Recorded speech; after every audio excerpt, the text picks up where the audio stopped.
আমি আজকে ডিসি প্রশাসনকে বলবো, আমরা আগামী 1 মাস শরীয়তপুরে জুয়া এবং মদ আর হলো নেশা 1 মাস সময় দিবেন আপনি। আগামী 1 মাস সাধারণ ক্ষমা।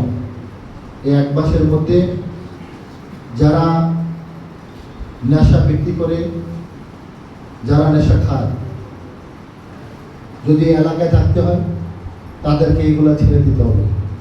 আর যদি এগুলা করতে চায় 1 মাস পরে, আজকে কয় তারিখ?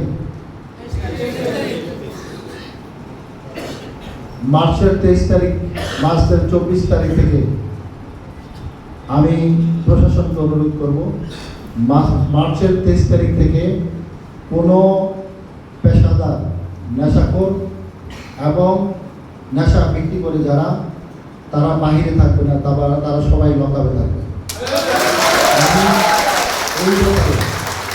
আমি এই ব্যাপারে আমার নেতৃবৃন্দকে বলেছি, আমাদের নেতৃবৃন্দরাও চেষ্টা করতেছে, আমাদের নেতৃবৃন্দ এই ব্যাপারে আন্তরিক।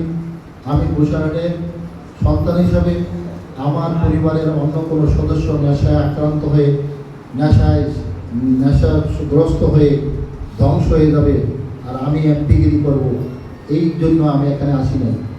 আমি সোজা সাপটা মানুষ, আমি বুঝি কম। আমি আপনাদেরকে প্রশাসনকে অনুরোধ করব, এই ব্যাপারে আপনারা যেন আরও উদ্যোগী হয়ে, কোনো দল নাই এখানে, কোনো দল নাই, প্রশাসনের আইনের কাছে কোনো দল নাই। প্রশাসনকে অনুরোধ করব যে এই ব্যাপারে জিরো টলারেন্স নিয়ে আগামী 1 মাসের মধ্যে শরীয়তপুরকে আমরা মাদক মুক্ত এবং জুয়া মুক্ত, চাঁদাবাজ মুক্ত আমি শরীয়তপুর দেখতে চাই।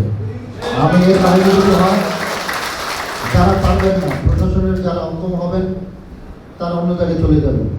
আমি প্রশাসনকে বলবো, যারা এটা পারবেন না, যাদের অক্ষম, তাদেরকে আমি রাখবো না। আমার উপজেলা না, আমি শরীয়তপুর রাখবো না। আমি সরকারকে বলি তাদের রাখবো না। আমি স্টেপ বলে দিচ্ছি, প্রশাসনকে বলছি এবং আমি আপনাদের বলছি, আমার সাথে কাজ করা খুবই কষ্টকর এবং আমার সাথে কাজ করা খুবই আনন্দদায়ক। যারা আনন্দের সাথে নেবেন সেটা তাদের জন্য আনন্দ, আর যারা এটা মানতে চাবেন না তাদের জন্য খুবই কষ্ট। সেজন্য আমি আপনাদেরকে অনুরোধ করব, প্রশাসন সহ নেতৃবৃন্দ, আপনারা এটা আনন্দের সাথে নেবেন, যাতে আমরা একটা সুন্দর, একটা আদর্শ ভবিষ্যৎ আমাদের পরবর্তী প্রজন্মকে দিতে পারি। এই আশাবাদ ব্যক্ত রেখে সবার প্রতি, আবারও উপজেলা পরিষদের প্রতি, আমার জনগণের প্রতি আমি সবাইকে আবারও ধন্যবাদ, কৃতজ্ঞতা প্রকাশ করে আমরা বিদায় দিচ্ছি। আসসালামু আলাইকুম ওয়া রাহমাতুল্লাহ।